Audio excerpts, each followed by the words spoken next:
आपने देखुए को प्रकार प्राकृतिक संपत्ति संपूर्ण भाव आमर गजपति जिला अच्छी एठारे टूरिस्ट रो भी बहुत संभावना अच्छी चारिआडे देखिपर आपण आमर चारि वर्षरु जो पहाड़ आमको घेरी अच्छी ता भितर सुंदर भाव मेघ ता भितर आम समस्ते झिपिरी झिपिरी वर्षा को अनुभव करिकी पुणी मुख्य रास्ता आड़े जाऊे खुशी लगे आज आम जो भाव संपूर्ण भाव आसते जो लोकंर कथा बुझापी आम कि एमएलए फांटी यही सिंदीपुर ग्रामवासी को देके आसे बहुत कम हाँपाई पैसा लगे किंतु जहाँ भी आम अल्प किसी फांटी देकी आज आम जो कम आसते मुख्य की दृष्टि आकर्षण करने सरकार एवं प्रशासन निहाती भाव आज दायित्व नेबे सरकार एवं प्रशासन जो लोक मैंने एत वर्ष है बसवास कर कष्टर सहित जो रोचे आम को गोटे सुंदर रास्ता दबार हूँ अधिकार आम निहाती भाव करके दबा वर्षा आपन को अटकई पार्लानी ना कि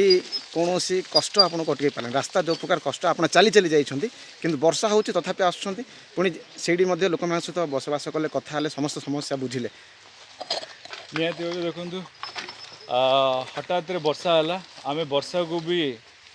आशीर्वाद भाविया निहाती भाव ऊपर भगवान आमको आशीर्वाद कर जो काम आज सफलतार सहित करछे आज वर्षा भगवान भी आमको आशीर्वाद कले निहाती भाव वर्षा तो गोटे कथा हेले भी आज जो कहूली जो नेचुरल ब्यूटी अच्छी ताकू जो अनुभव करार मत जो सुजोग मिलला निहाती भाव यही जिलार गोटे सदस्य भाव मोर अन्य मानक भी मुझे कि एत बढ़िया सुंदर आमर अंचल जाकि आपण मैंने उपभोग करूँ निजे बुलिले निजे अनुभव कले ही मु अन्य मानक प्रोत्साहित करें आपण मैंने भी जातु बोली खुशी लगुच आपण मैंने भी मीडिया बंधु मैंने समस्ते बहुत धैर्य सहित आसिले आपड़ जदि ये कथा को बाहर को नेबेनी कथाटा से भाया दाबी रही से आपण मैंने होती चतुर्थ स्तंभ आमर डेमोक्रेसी से आपण मैंने भी निज काम तुलाऊँ आम तो निहाती भाव पीआरआई मेंबर भाव आम जहाँ भी करार अच्छी लोकंर आम दायित्व नहीं आगामी दिन में आहरी बहुत भल भल कम करा आपण यंग मीडिया बंधु मैंने आमको सहयोग करें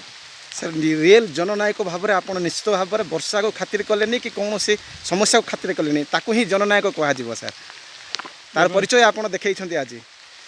जननायक आम लोकों छाड़दवा आमर कम हो कर्म करवा राजधर्म पालन करवा जितेबाला कर्म करने आम निष्पत्ति नहीं संकल्प नहीं कि आम लोकंर श्रद्धा और स्नेह पाई आसचे सेवा करने निहाती भाव प्रथम कर्तव्य होची आम कर्म राजधर्म पालन करवा धन्यवाद।